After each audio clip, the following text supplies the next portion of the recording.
4 विधानसभा और 2 लोकसभा सीटों का उपचुनाव था। ये 6 की 6 सीटें कांग्रेस के पास थी। आज गुजरात की जनता ने भारतीय जनता पार्टी को ज्वलंत विजय दिया है। कांग्रेस पार्टी का बहुत बुरा हाल हुआ है। 2 लोकसभा की सीटें हैं जिसमें भारतीय जनता पार्टी का भव्य विजय है।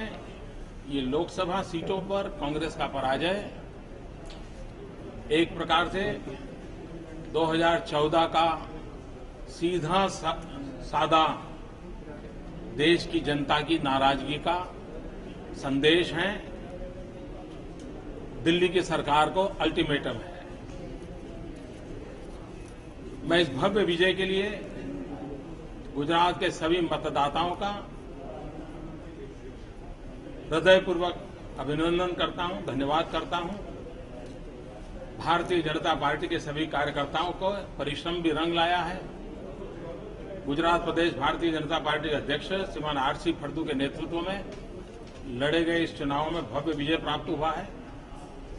मैं मेरी पार्टी के अध्यक्ष श्री और उनकी पूरी टीम को बहुत बहुत बधाई देता हूं।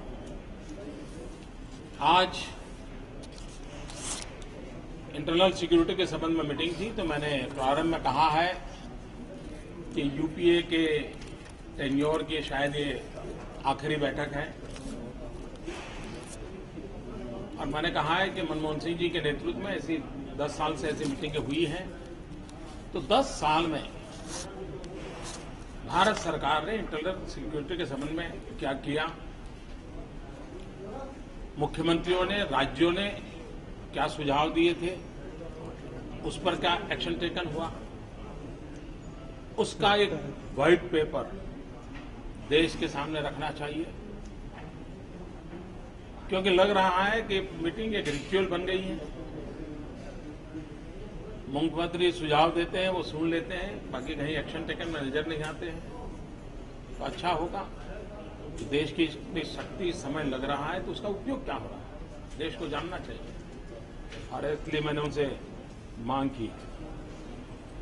मैंने ये भी कहा है कि आज इस इंटरनल सिक्योरिटी की मीटिंग से एक स्ट्रांग मैसेज जाना चाहिए कि पूरा देश छत्तीसगढ़ के साथ है, डॉक्टर रमन सिंह के साथ है और देश कभी भी माओवाद की हिंसा को, टेररिज्म की हिंसा को कभी स्वीकार नहीं करेगा, न ही कभी उसकी शरण जाएगा। देश लड़ेगा और विजयी होगा।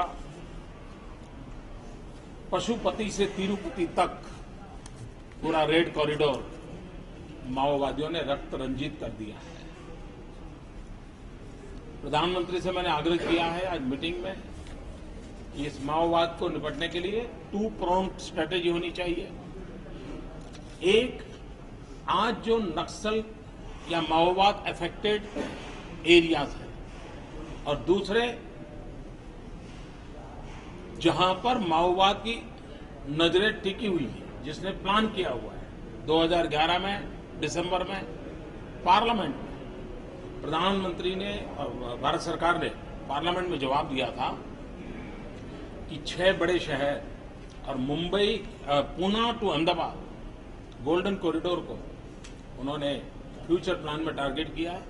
वो रूरल एरिया से अपना बेस अब अर्बन एरिया में शिफ्ट करना चाहते हैं। ये सारे डॉक्यूमेंट्स स्वयं भारत सरकार ने खोजे हुए हैं। लेकिन जैसे आज रात को left wing extremism affected states की मीटिंग कर रहे हैं, लेकिन जहां संभावनाएं हैं उसके लिए भी एक अलग मीटिंग करनी चाहिए, उस पर सोचना चाहिए ताकि वहां फैलने से रोका जा सके और जहां है वहां उसको कब किया जा सके, खत्म किया जा सके। तो 2 स्ट्रेटेजी अपनानी चाहिए। मैं उनसे कहा है। एनसीटीसी के संबंध में गृह मंत्री भी अपने प्रवचन में बोले नहीं है, प्रधानमंत्री भी बोले नहीं है, लेकिन एजेंडा में है।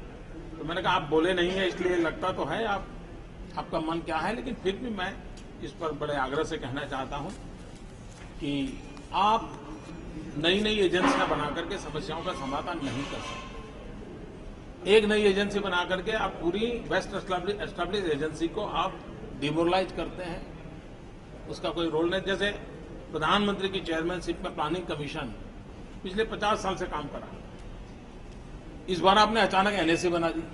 एनएसी बना दी तो प्लानिंग कमीशन बेकार हो गया, उसका कोई रोल ही नहीं रहा।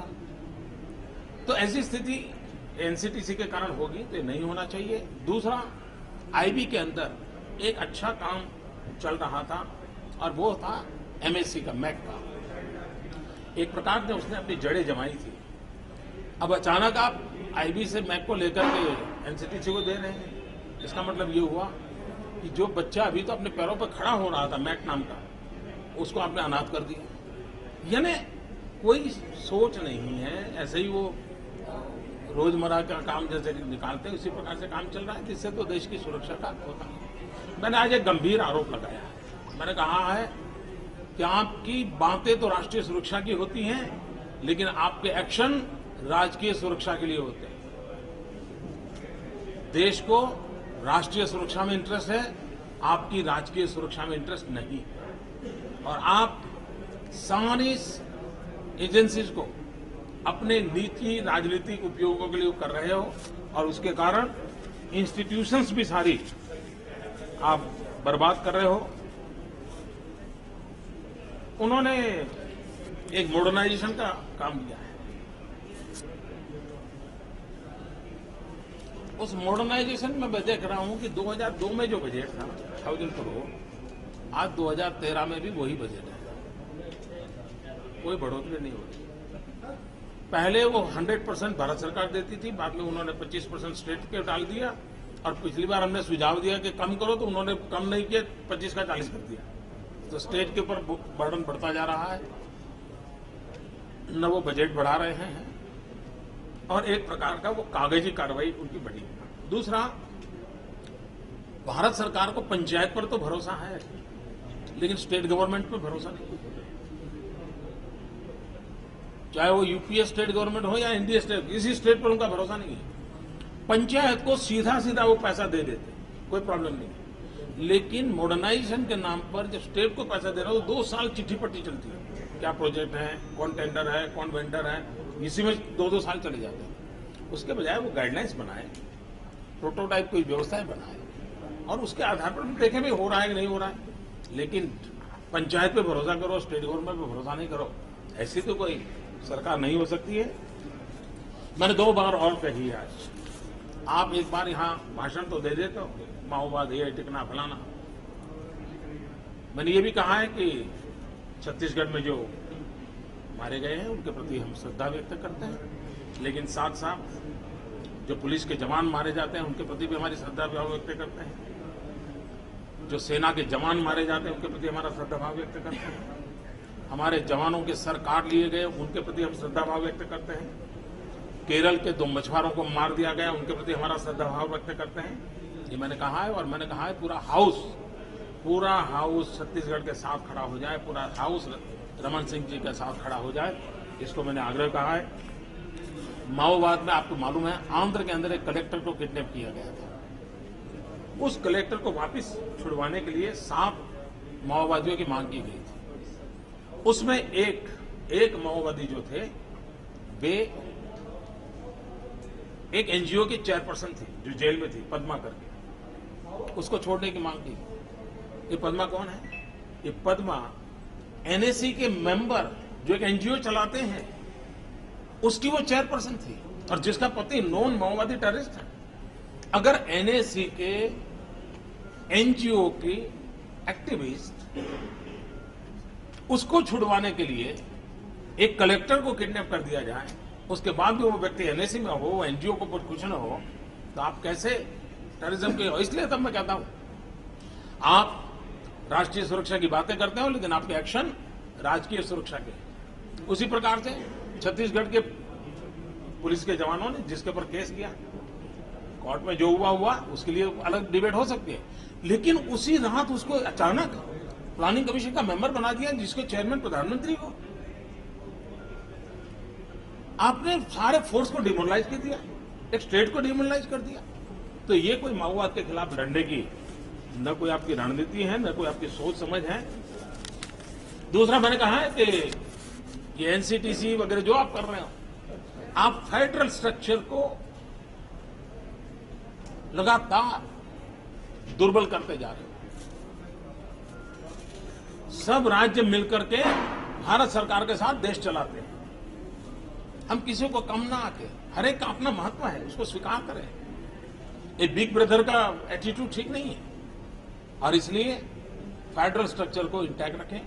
आज गृहमंत्री जी ने अपने भाषण में कहा कि मिजोरम और त्रिपुरा के बीच में डिस्प्यूट है, वो दोनों मिलकर के उसको सॉल्व करें। मैंने हाउस में प्रश्न पूछा, मैंने कहा साहब सरकारिया कमीशन ने कहा है कि इंटर स्टेट डिस्प्यूट रिजोल्यूशन के लिए एक मैकेनिज्म खड़ा किया जाए, आप उसको तो कर नहीं रहे हो। इंटर स्टेट प्रॉब्लम सॉल्यूशन के लिए कोई मैकेनिज्म नहीं बना। सरकारिया कमीशन ने सालों पहले कहा था और आज आप रिक्वेस्ट कर रहे हो दो स्टेट को, और दोनों स्टेट के लीडर अलग अलग पार्टी के हैं और आप कह रहे हो कि हम मिल बैठ करके अपनी समस्या का समाधान करो। तो आप करोगे क्या? भारत सरकार क्या करेगी? तो इस प्रकार का जने कोई दायित्व ही नहीं उनका। इस प्रकार का उनका भाषण मैं सुनकर के बहुत निराश हो गया। और मेरी मांग है कि सरकारिया कमीशन को लागू किया जाए। सरकारिया कमीशन ने सूचित किया है एक मीटिंग हो जाए, सरकारिया कमीशन के एजेंडा पर डिबेट हो, चर्चा हो। इन सारे विषयों को मित्रों मैंने रखा है। फिर एक बार मित्रों, गुजरात की जनता को जिन्होंने इस भव्य विजय दिया है उनको बहुत बहुत बधाई, बहुत बहुत अभिनंदन।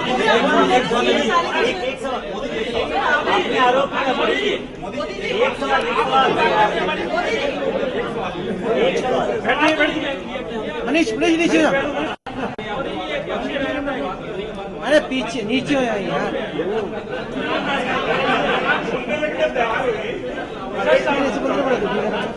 इसको पहले जाना होता है यहाँ पे।